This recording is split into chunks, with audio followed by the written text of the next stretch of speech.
Okay, the verdict is in, and it's a win for Prince Harry in his phone hacking lawsuit against several British tabloids. The judge awarding the Duke of Sussex $180,000 this morning. It's been a long time coming for that money. Harry became the first British royal in over 130 years to appear as a witness in court when he took the stand to testify against the Mirror Group, claiming journalists illegally hacked into his phone for years. Harry told the court the intrusion into his life ruined his relationship with a former girlfriend and, more importantly, his brother, Prince William. Let's bring in British Royals commentator and global business analyst, Hilary Fordwich. We love speaking to you, and thank you for joining us for your expertise. So Prince Harry, he was seeking $550,000 in damages, so he's not getting that much out of it. But does this win bring him some much-needed positive press?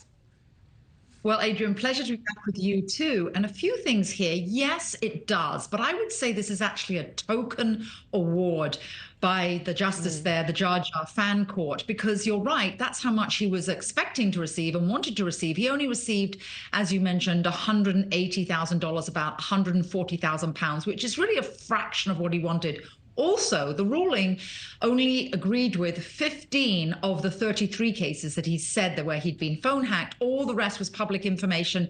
And indeed, many other people had spoken on these issues prior to them being reported on. So it is a very limited, I would call it, in the exact words of the judge, a modest agreement with that Prince Harry had brought and Prince Harry had claimed. And the sad thing, I think, Adrian, is with regard to positive press, if he had not, over the recent years, released a lot of information about himself, given us private tidbits in his autobiography and in his documentaries, I think the public generally in the UK and the US would have had far more sympathy and empathy with somebody who wanted to remain private versus spilling the beans and private information on himself. Lots of spilling the beans with that book Spare that came out. But even prior to that, you know, winning the case is one thing, but when he broke with tradition, becoming that first royal since the 1890s to take the stand, is that being seen in Britain as sort of the slipping down a muddy creek bank, so to speak, in separating from his family?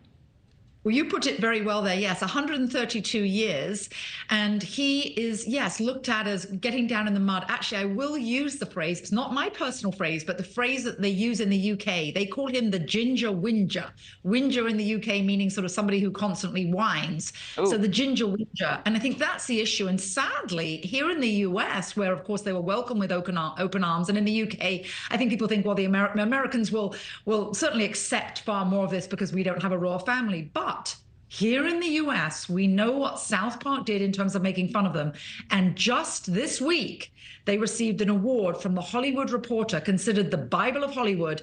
And it was, by the reporter there, they're claimed to be, he and his wife, the biggest losers this year. And that's very sad for dear Prince Harry. Yeah, dear Prince Harry. Hilary Fordwich, thank you so much for being here.